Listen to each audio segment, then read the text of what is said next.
Thank you, Allison. Good morning.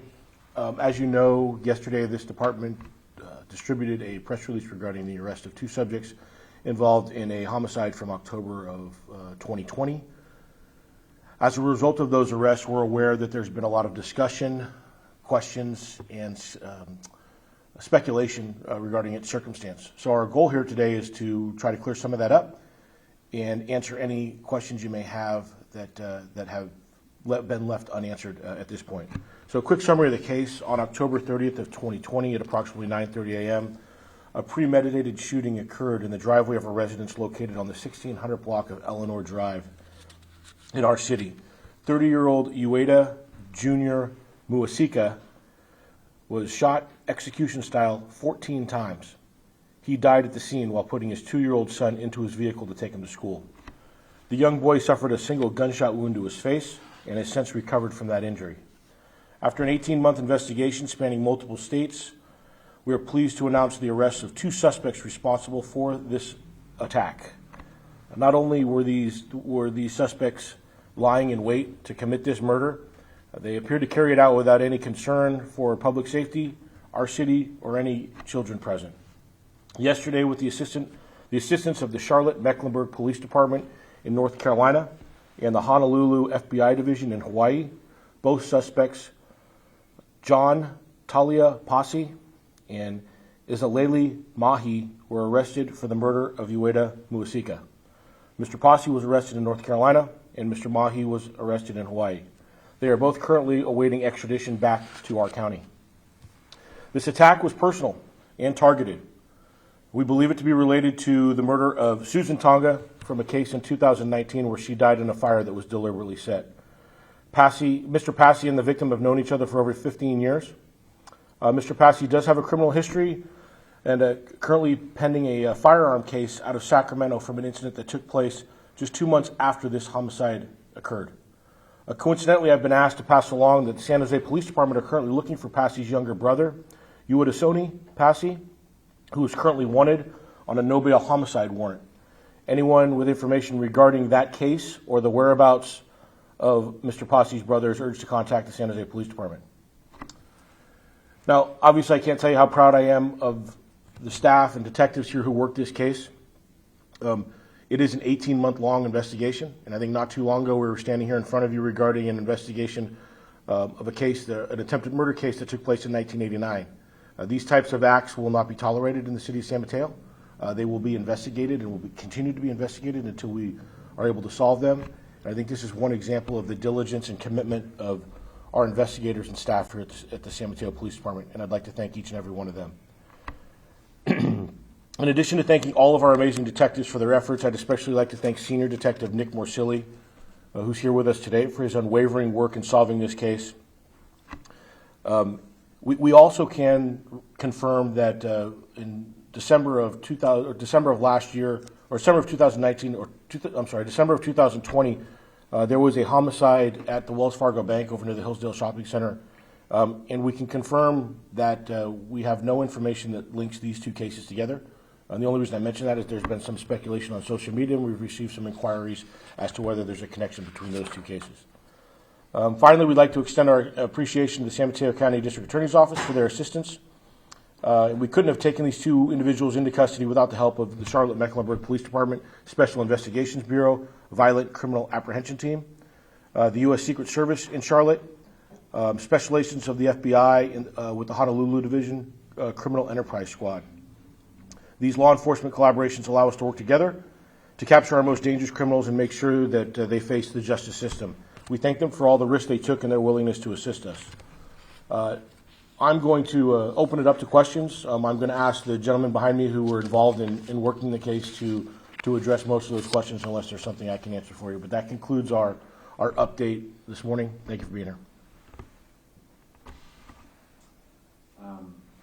So you mentioned that it was in connection to a fire that killed an elderly woman.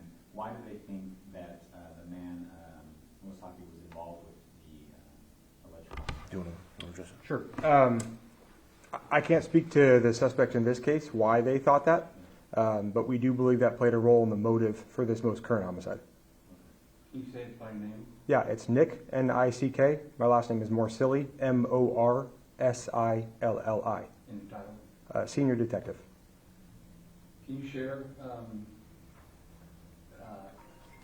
what turned the case? 18 months. It took a long time. Our entire investigations bureau played a role in this, and a number of little clues kept us kind of down the path. So there was not one individual thing, other than 18 months of not giving up and staying on the case. Were you on them pretty quickly, and you just had to wait for other evidence? So there are logistical issues and difficulties with arresting people specifically out of state. We identified these two people not early on. It took almost the entire 18 months for us to identify them as the suspects and gather enough evidence to obtain an arrest warrant. And then the last portion of this was the logistical portion, which is finding and arresting them out of state. The son that was shot, was he targeted at all, or was this just an accident that he was also shot? We don't have any information that he was the target of the assault.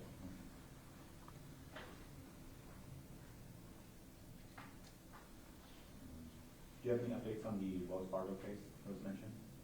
I do not. I'm not the lead investigator, but like the chief said, these two cases are not related. We have zero evidence showing them to be related. Have you recovered any weapons or any evidence of any sort? So it's an open investigation, and we're still continuing with it. So I'm going to reserve to answer that one.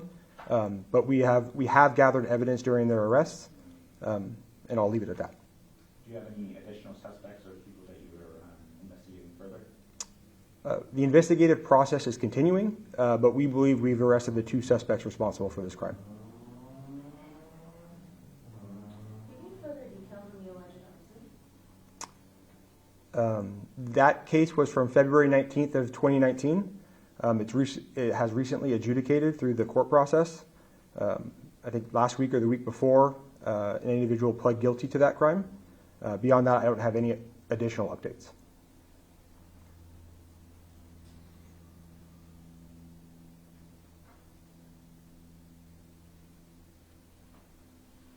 Have you spoken with family at all about the case, and have you kept them updated throughout the 18 months that's been happening? Yes to both. So we've remained in constant communication with the victim's widow, and I was able to speak with her yesterday, shortly after the suspects were arrested.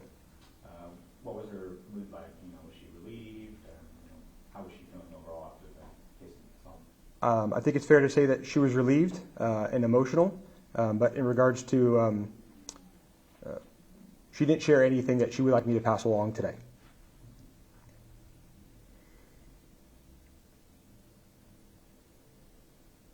And how long would it take to get everybody over here? Sure. There's an extradition process in place.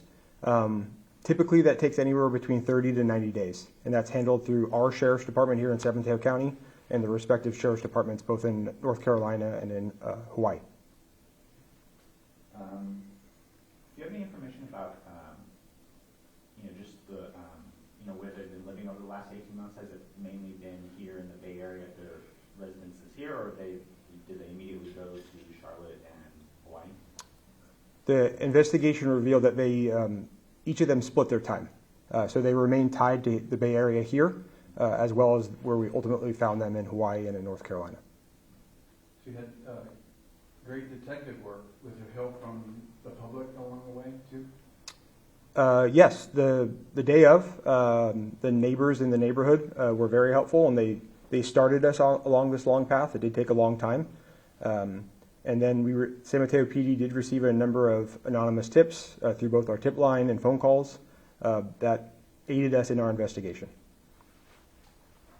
You mentioned that it was a possible retaliation because of the fire. Do you expect any, further retaliation, or has been any further retaliation for, some of these incidents that have gone on over the last 18 months? We don't have any information right now that we would suspect anything else is going to continue. We're hopeful that this arrest and the show of this arrest and showing how far San Mateo Police Department will go to get justice for its citizens is enough to stop any type of retaliation.